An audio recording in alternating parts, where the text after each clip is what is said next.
പക്ഷേ ചില ഒളിയമ്പുകൾ നിങ്ങളിലേക്ക് വരുന്നു, അഥവാ ലോകത്തേക്ക് വരുന്നു. ആ ഒളിയമ്പ് പല വിധത്തിലും വരും. അതിൽപ്പെട്ടതാണ് ഇപ്പോൾ ഒരു വലിയ ചർച്ചാ വിഷയമായ സ്ത്രീ പുരുഷ സമത്വം, അല്ലെങ്കിൽ ലിംഗസമത്വം എന്ന് പറയുന്ന സമത്വവാദം. ഞാൻ ചോദിക്കുന്നു, ഏതൊരു ബുദ്ധിയാണ് ഇവിടെ സ്ത്രീയും പുരുഷനും സമമാണ്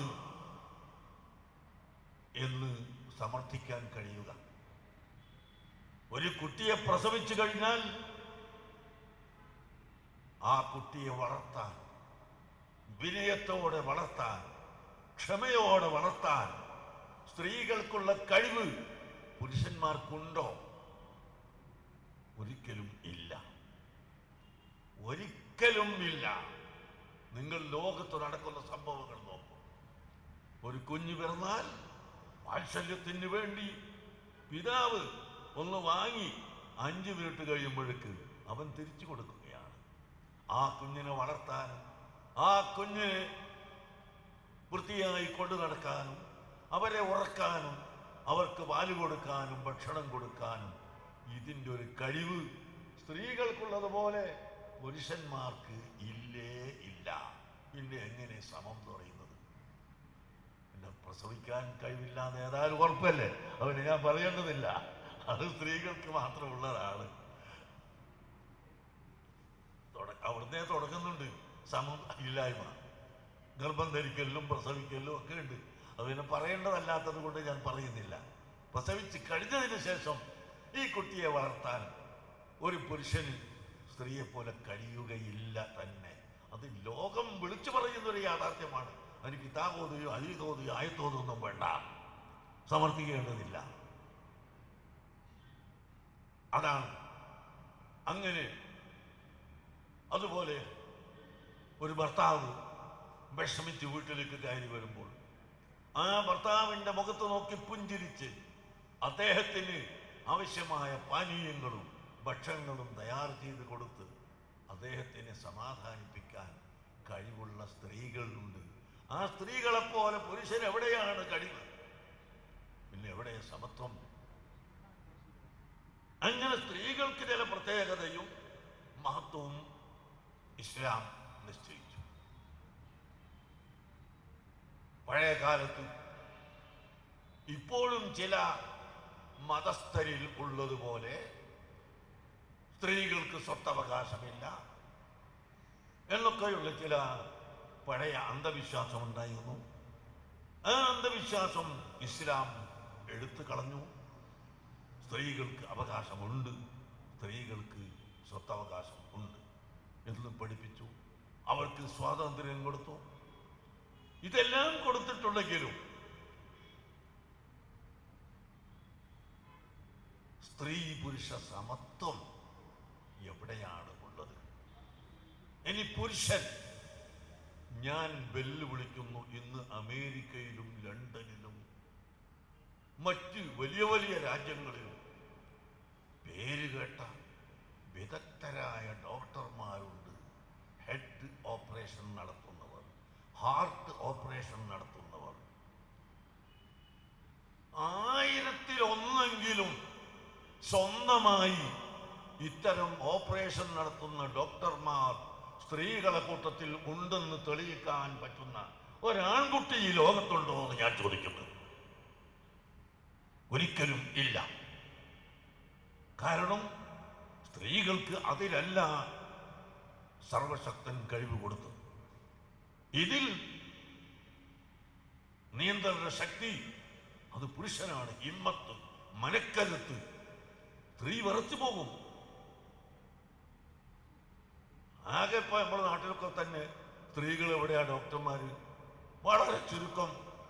താഴേക്കടയിലുള്ള ഗൈനക് ഡോക്ടർമാർ, അതുപോലെ ചെറിയ കുട്ടികളെ നോക്കുന്ന ഡോക്ടർമാർ, ജനറൽ മെഡിസിൻ ഡോക്ടർമാർ.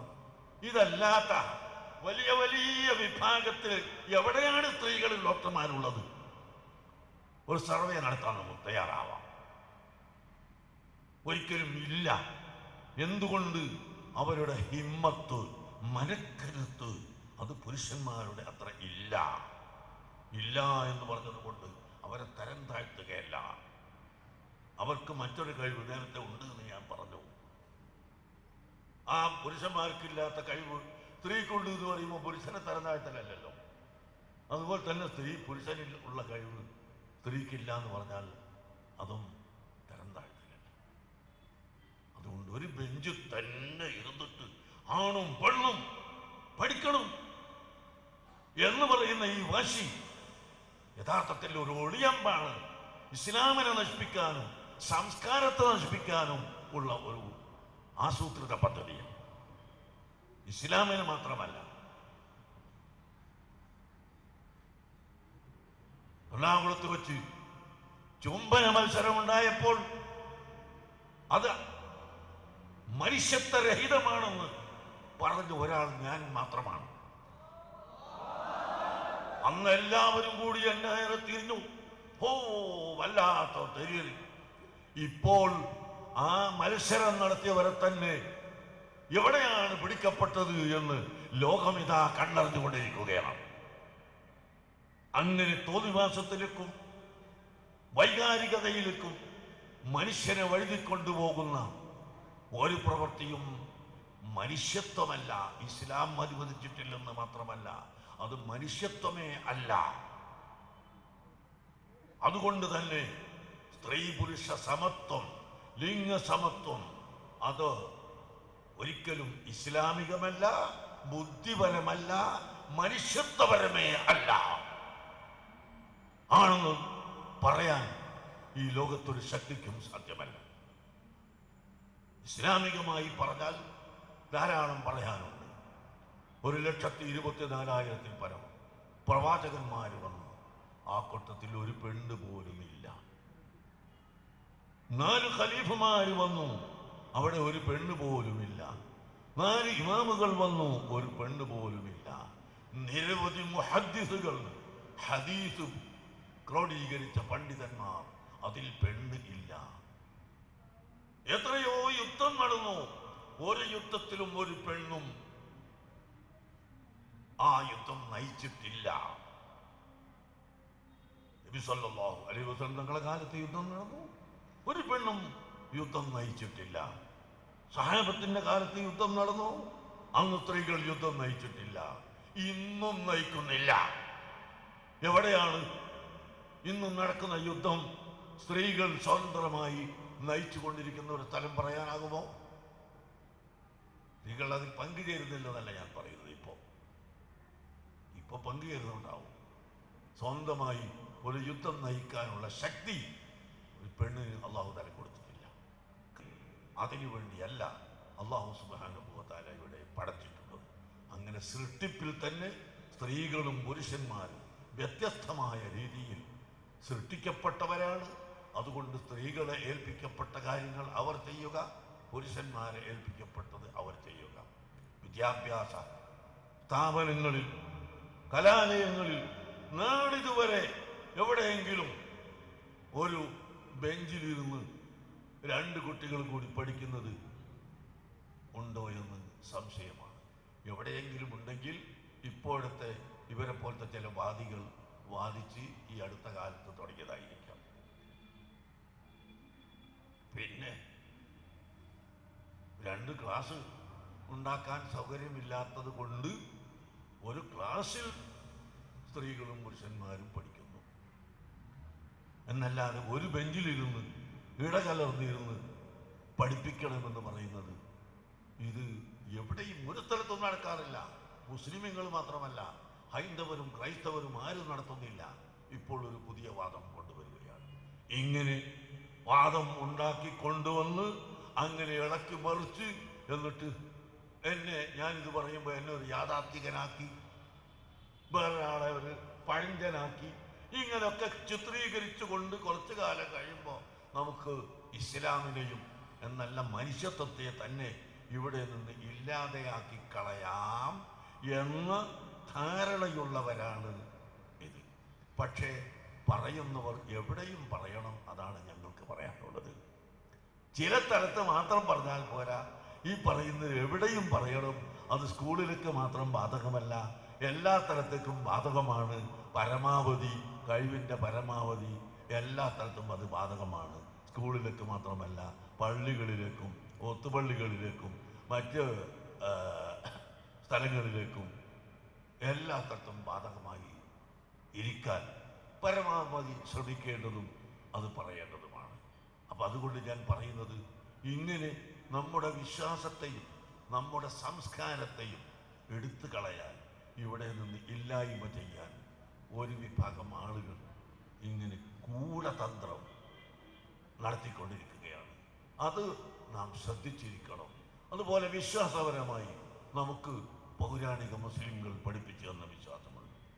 പൗരാണിക മുസ്ലിങ്ങൾ, പ്രഗത്ഭരായ സഹാബത്ത്, പ്രഗത്ഭരായ താബിഈകൾ, ഔലിയാക്കൾ, ആരിഫീങ്ങൾ, വലിയ വലിയ മഹാന്മാർ, അവരിൽ പഠിപ്പിച്ചു തന്ന ഒരു നയവും ഒരു സരണിയും ഒരു പദ്ധതിയുമുണ്ട്. അതിന് മാത്രമേ നിലനിൽപ്പുള്ളൂ. കാരണം നിങ്ങൾ നോക്കൂ, ഇപ്പോൾ ടെററിസം വർദ്ധിച്ചു വരികയാണ്. ഇതെന്തിൻ്റെ കാരണമാണ്? മുൻഗാമികളുടെ ആ സരണിയിൽ നിന്ന് മനുഷ്യൻ വഴിപേച്ചു പോയതുകൊണ്ടാണ്, അതിൽ നിന്ന് തെറ്റിപ്പോയതുകൊണ്ടാണ്. മുൻഗാമികളായ ആളുകൾ, നമ്മുടെ കോഴിക്കോട്ട് എങ്ങനെയാണ് ഇസ്ലാം മതം പ്രചരിച്ചത്? ബഹുമാനപ്പെട്ട ഷേഖ് അലാവുദ്ദീൻ ഹിംസി, ഷേഖിൻ്റെ പള്ളിയിലുള്ള അലാവുദ്ദീൻ ഹിംസി റളിയല്ലാഹു അൻഹു, അതുപോലെ ഷേഖ് മുഹമ്മദ് ഷേഖ് ജുഫരി റളിയല്ലാഹു അൻഹു, ചീനടത്ത് പള്ളിയിൽ ഉള്ള ഷേഖ് സീനായി, ചൈനയിൽ നിന്ന് വന്ന ഷേഖ്, അതുപോലെ ബഹുമാനപ്പെട്ട കോഴിക്കോട് കാദിമാർ, ഇങ്ങനെ തുടങ്ങിയ വലിയ വലിയ പ്രഗത്ഭരായ ഔലിയാക്കളുടെ കറാമത്തുകളും അവരുടെ സവിശേഷതകളും അവരുടെ സൽസ്വഭാവവും അവർ ജനങ്ങളെ ആകർഷിപ്പിക്കുന്ന പ്രവർത്തനങ്ങളും, അതുകൊണ്ടാണ് ഇവിടെ ഇസ്ലാം പ്രചരിച്ചിട്ടുള്ളത്. അതിൻ്റെ മുമ്പ് വന്ന് മാലിക്കുദ്ദീനാർ തങ്ങളും കൂട്ടരും അവരും ഇവിടെ ഇസ്ലാമിനെ അടിച്ചമർത്തി ഇസ്ലാം ഉണ്ടാക്കിയതല്ല, പണം കൊടുത്ത് ഇസ്ലാമിലേക്ക് ആളുകളെ വരുത്തിയതല്ല, പ്രകോപനങ്ങളോ പ്രലോഭനങ്ങളോ കൊണ്ട് ഇസ്ലാമിലേക്ക് ആളുകളെ ചേർത്തിയിട്ടില്ല. മറിച്ച് ഇസ്ലാമിലേക്ക് ആളുകൾ ആകർഷിച്ചു വന്നത് ആ മഹത്തുക്കളുടെ കറാമത്തുകളും അസാധാരണ സംഭവങ്ങളും കണ്ടുകൊണ്ട് മാത്രമാണ്. കുട്ടികളെ, യുവാക്കളെ, എൻ്റെ പ്രിയപ്പെട്ട മക്കളെ, അതുകൊണ്ട് നിങ്ങൾ ചിന്തിച്ച് വേണം നിങ്ങൾ മുന്നോട്ട് നീങ്ങാൻ. നിങ്ങളെല്ലാവരും പഠനത്തിലും ഉത്സാഹത്തിലും വളരെയധികം മുന്നോട്ട് പോകണമെന്ന് പറഞ്ഞുകൊണ്ട് നിങ്ങളെല്ലാവരും ഈ നമ്മുടെ സംസ്കാരത്തെ ആരെങ്കിലും ഒറ്റിയെടുക്കുന്നുവെങ്കിൽ ആ ഒറ്റിയെടുക്കുന്നവൻ്റെ പിന്നാലെ പോകാതെ നാം കൃത്യമായി ശ്രദ്ധിച്ച് നമ്മുടെ ജീവിതം നയിക്കണമെന്നും നമ്മുടെ ആത്മാവിനെ നന്നാക്കിയെടുക്കാൻ, നമ്മുടെ ഹൃദയത്തെ നന്നാക്കിയെടുക്കാൻ കൂടി നാം ചിന്തിക്കണം. അല്ലാഹു തആല ഖുർആനിൽ പറഞ്ഞു, കല്ല ബൽ